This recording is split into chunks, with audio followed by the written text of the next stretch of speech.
Dzina la Atate ndi la Mwana ndi la Mzimu Woyera. Amen. Tikulandireni abale ndi alongo mwa Ambuye pano patiyankhuleni Ambuye, pamene tikufuna kusinkhasinkha mawu a Mulungu amene ndi nyale komanso ndi moni wa moyo wathu. Kudzera mawu a Mulungu ife ndi pamene tingathe kumayenda mu njira ya Chikhristu imene Mulungu mwini wake Mlengi amafuna kuti ife tiziyendamo. Tingathe kumachita zimene Mulungu amene adatilenga amafuna kuti ife tizichita ngati akhristu. Lero pa 19 August 2024 limene ndi lolemba, mawu athu oyamba akuchokera mu buku la Ezekiel mutu 24 kuyambira ndime ya 15 kulekezera ndime ya 23. Amene akutiwerengera mawu oyamba ndi Tatenda Mfundi wa Holy Childhood, utumiki wa ana, kuchokera ku Immaculate Conception Tunga Parish mu Archdiocese ya Blantyre. Ndipo uthenga wathu wabwino wa lero ukuchokera mu uthenga wa Mateyo mutu 19 kuyambira ndime ya 16 kulekezera ndime ya 22. Amene akutiwerengera mawu a mthenga wabwino komanso kutigawira mawu ndi Reverend Father John Enoch Kaliwamba, kuchokera ku Our Lady of Fatima Parish Salima mu Archdiocese ya Lilongwe. Abale ndi alongo mwa Ambuye, tiyeni tikhalire limodzi. Mawu oyamba. Mawu a m'buku la mprofeti Ezekieli. Chauta adandipasiranso uthenga uwu wakuti, iwe mwana wa munthu, ndikukulanda mwadzidzidzi mkazi wako amene amakukomera maso kwambiri.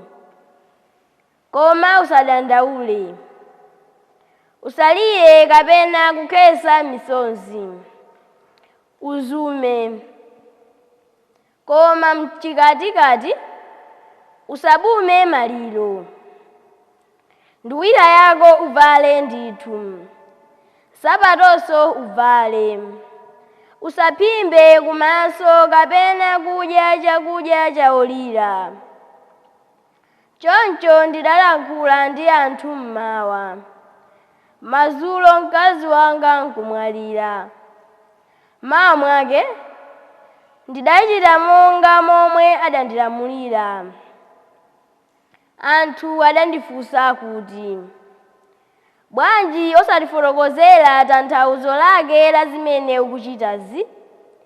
Kodi ukuchitiranji zotere? Ndidawayankha kuti, Chauta adandipasira uthenga uwu. Adati, uza Aisraeli mawu anga akuti, ndizayipitsa nyumba yanga imene mwakhala mukuyinyadira kwambiri. Mumakondwa kwambiri poyiona, ndipo mumayikonda ndi mtima wonse. Ana anu aamuna ndi aakazi amene mudawasiya m'mbuyo adzaphedwa ndi lupanga. Koma inu mudzachita monga ndachitira inemu.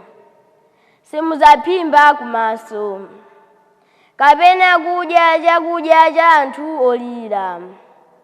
Nduwira mudzavala ndithu kumutu, nsapatonso mudzavala. Simudzalira maliro kapena kukhetsa misozi. Koma mudzavutika zedi chifukwa cha machimo anu, ndipo muzidzangozumirana. Tsono ine Ezekieli ndidzakhala chitsanzo kwa inu. Mudzachita monga momwe ine ndachitira. Chauta kuti zimenezi zikadzachitika, mudzadziwa kuti Iye ndi Ambuye Chauta. Mawu a Ambuye. Tithokoze Mulungu. Za wachinyamata wina olemera. Ambuye akhale nanu, akhalenso ndi mzimu wanu. Mthenga wabwino monga adalembera Mateyo oyera. Ulemu kwa inu Ambuye. Munthu wina wachinyamata adadza kwa Yesu namufunsa kuti, Aphunzitsi, kodi ndizichita chabwino chanji kuti ndikalandire moyo osatha? Yesu adamuyankha kuti, bwanji ukundifunsa za chimene chili chabwino? Wabwino ndi mmodzi yekha. Ngati ofuna kukalowa ku moyo, uzimvera malamulo. Iye adati, malamulo ake oti?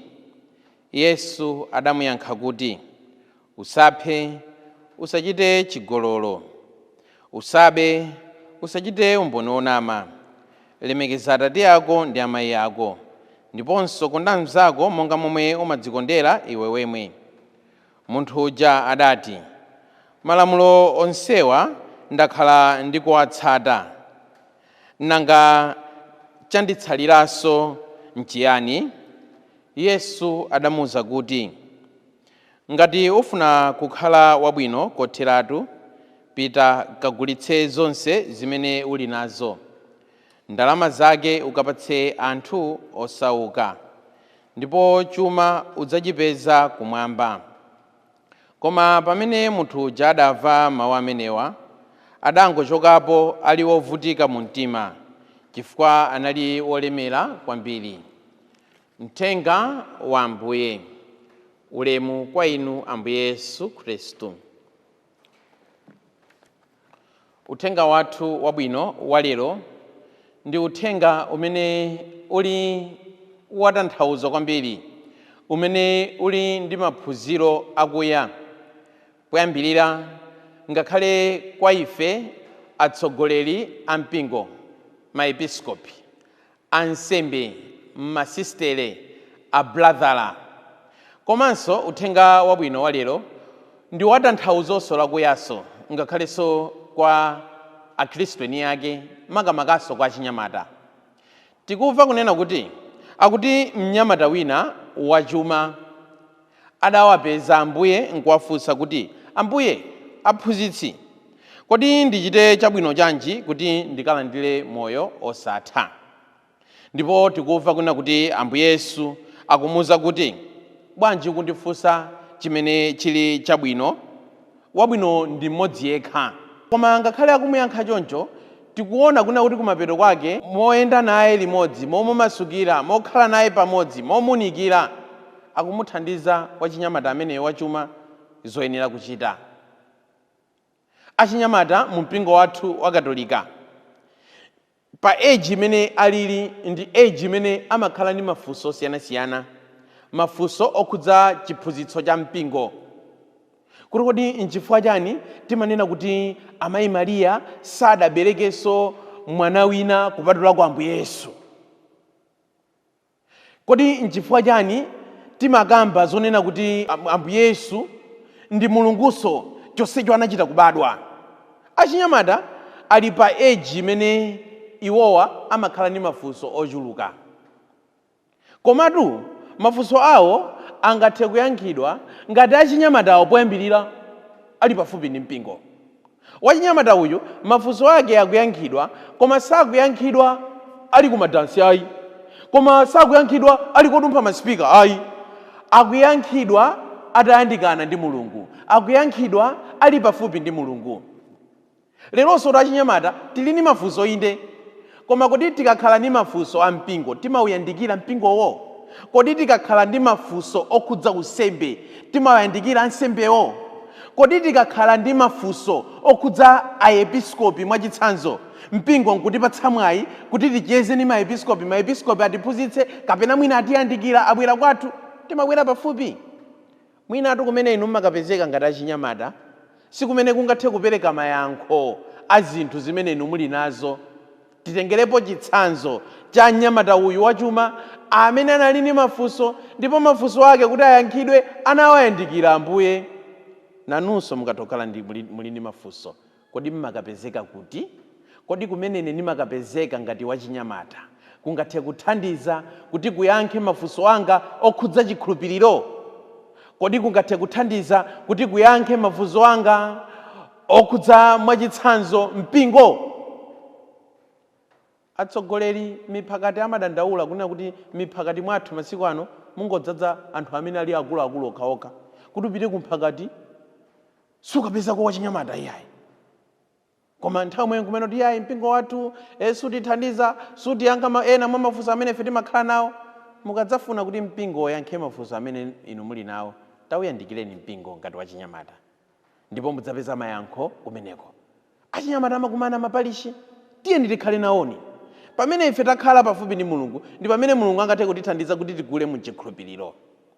Kenaka chinanso chimenenso ife tikuphunzira ngati atsogoleri a mpingo, kunena kuti tikuyenera kuti tiperekenso nthawi yonse kuyankha mwa mafunso a Khristu, including achinyamata amene ife timakhala nawo. Ine ngati wansembe tangoganizani kunena kuti ndidali Ambuye Yesu. Inuyo ngati wansembe tangoganizani kunena kuti mdali Ambuye Yesu. Ndi mafunso amene akufunsa mnyamatayo, ena mwa iwo akuoneka kuti mafunso ozizira. Mwina dakamuzana kuti thamangira kayi ku outstation ndikapange kayi misa. Ndikabwera ku outstation kuja mnyamata ndipo muleko kaye. Ambuye Yesu amene akupereka nthawi yonse kwa mnyamata akutipemphaso nafenso atumiki a mpingo, kuna kuti bwanji tizipereka nthawi yathu ku mbumba zathu, ku nkhosa zimene Mulungu adatipatsa kuti tizizisamalira. Koma tatiyeni ngati aepiskopi, tatiyeni ngati ansembe, tatiyeni ngati asistere, tatiyeni ngati a brother, ngati mene Ambuye Yesu akuperekera nthawi kwa wachinyamata ameneyo, nafenso tiperekenso nthawiso kwa wachinyamata. Wachinyamata ameneyo chinanso chimene tikuphunzira nkunena kuti akuwamasukira Ambuye Yesu. Ambuye Yesu amene ali Mulungu akumasukirana ndi nyamata, nkumafunsa mafunso, nkumuyankha, nkufunsanso funso lina, nkumuyankha. Mtumiki wa Mulungu amene ali woopsa kuposa Ambuye Yesu, ameneyo mwina akuchita zina sakuchita za utumiki ayi. Ambuye Yesu tu sadamuopse nyamata, chifukwa nyamata akumasuka nkukhala pafupi ndi Ambuye Yesu. Mapalishi mutu alimo to ansembe ena anthu amachita kuchita mantha kuti awafikire. Wansembe kumaopsa kuposa Mulungu, nkumapezeka kuti mgulupa akuopsa kuposa Mulungu kuposa ansembe. Ambuye Yesu tu ndiodzipereka, Ambuye Yesu tu ndiofatsa, Ambuye Yesu tu ndiomasuka, Ambuye Yesu tu akupereka nthawi yawo kwa nyamatayo.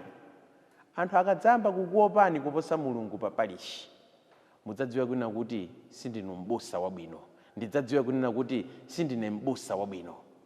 Lero Ambuye Yesu akutipatsa chitsanzo chopereka nthawi yathu yonse kwa nkhosa zathu, achinyamata, azibambo, azimayi, amene ali ndi ludzu akabwera mwa ife amupeze Mulungu, aonemo nkhope ya Mulungu. Akabwera kwa wansembe aonemo nkhope ya Mulungu, amene amapereka nthawi yake kwa nkhosa zake. Kenaka uthenga wabwino wa lero ukutiphunzitsanso kunena kuti tikabwera nthawi zonse pamaso pa Mulungu tizinena zoona zokhazokha. Osabwera pamaso pa Mulungu ndi kudziyeretsa ayi. Koma mkumano nalonse umene ife timachita ndi Mulungu ndi mkumano umene ukuyenera kuti uzitithandiza kuzindikira zofoka zathu ndi zolakwa zathu. Akuti kodi ndichite chani kuti ndikhale munthu wabwino? Ambuye Yesu akumuwuza kuti katsatire malamulo a Mulungu, akuti amene ndimatsata kale. Do you think it's very true? Kuti malamulo onse a Mulungu 10 amawatsata munthu ameneyo. Lerotu akuti timabwera pamaso pa Mulungu, koma tikabwera pamaso pa Mulungu timafuna tizimunamiza Mulungu. Kuti sindinochimwa, izi sindipanga, izinso sindichita. Koma Ambuye Yesu pena amuwuza kuti tsono tapitani mukagulitse zonse ndipo ndalama zake mukapatse amphawi. Akuti akuchokapo pamaso pa Mulungu ali okhumudwa. Kusonyeza kuti zimene amanena zidali zabodza. Zingathe kutheka kuti inu mumabwera pamaso pa Mulungu, zingathe kutheka kuti inu mumakhala pamaso pa Mulungu, koma mwina mmangomunamiza. Kodi pamene ife tikulapa machimo athu timalapa adi moonadi? Nkumatheka kuti mwina ndapita kokalapa machimo koma mwina sindalape. Akuti anthu timati tikapita kokalapa kuja timachula timachimo tina ting'ono timene tikuoneka kuti mwina sitimudzidzimutsa wansembe. Ndiye chichimo chimene ife tikuchidaliracho chimene timachiopacho timangochika Mulungu kuti ngati pali ina amene ndayiwala Mulungu andikhululukire, osachitchula iyayi. Mwabwera pamaso pa Mulungu but you are not sincere. mwalandira sacrament lakulapa, you are not sincere, and that affects its validity. Zimapangitsa kunena kuti sacrament lija lisakhale la mphamvu pa ife, osati chifukwa sacrament libe mphamvu, osati chifukwa Mulungu alibe mphamvu, koma chifukwa tabwera pamaso pa Mulungu nkumamunamiza. Osabwera pamaso pa Mulungu kumanamiza. Mapemphero aja mmachitachi. Osabwera pamaso pa Mulungu kumanamiza. Muzeni Mulungu zoona. Ambuye, inetu mavuto anga ndi awa. Ambuye, inetu zofoka zanga ndizi. Kuti Ambuye asachite kukudzidzimutsani pa zofoka zanu, kuti musakhumudwe. Anthu ambiri mwa ife timakhumudwa chifukwa chonena kuti Mulungu atizindikira zimene ife tili. Akuluakulu atizindikira chimene ife tili. Mpingo atizindikira chimene ife tili. Komatu zimene ife tilizo tikuzidziwa kale. Bwanji malo monena kuti Mulungu atidzidzimutse, tizindikire poyambirira zofoka zathu. Tikazindikira zofoka zathu, Mulunguyo atilungamitsa. Mulunguyo atiyeretsa. Mulunguyo atipanga ife kukhala atumiki enieni. Kenaka tikumva kumapeto kwena kuti akumuza kuti kagulitse zonse ndalama zake ukapatsa amphawi. Our faith should be centered on the poor. Mpingo umene udasiya kuona Yesu Khristu mwa amphawi ni mpingo umene wasokera. Pa zochita zathu zonse tiyeni tionetsetse kuna kuti tikuyika amphawi patsogolo. Mapalishi mumakhala zinthu zosiyana-siyana zimene akhristu akwena kuti achite. Mabunge mumakhala zinthu zosiyana-siyana zimene akhristu akwena achite. Pano mapalishimu anthu ali pakalikiliki kupanga maphunziro a Ukaristiya, maphunziro a ulimbitso. Koma zosonkha nkupeza kuti zikuchuluka chifukwa chonena kuti tikufuna kuna kuti ife mwina tipezepo cholowa. Taganizirani amene ali mphawi. Mpingo umene suyika chidwi pa mphawi ni mpingo umene ukusokera. Gulu la mpingo limene silika chidwi pa mphawi ni gulu limene likusokera. Inde akhristu ali ndi udindo othandiza mpingo, opangitsa kuti ntchito za mpingo zipite patsogolo, koma osatengerapo mwayi. Bwanji nanunso mukagulitse zanu zonse ndipo ndalama zake mukathandizire amphawi. Amen.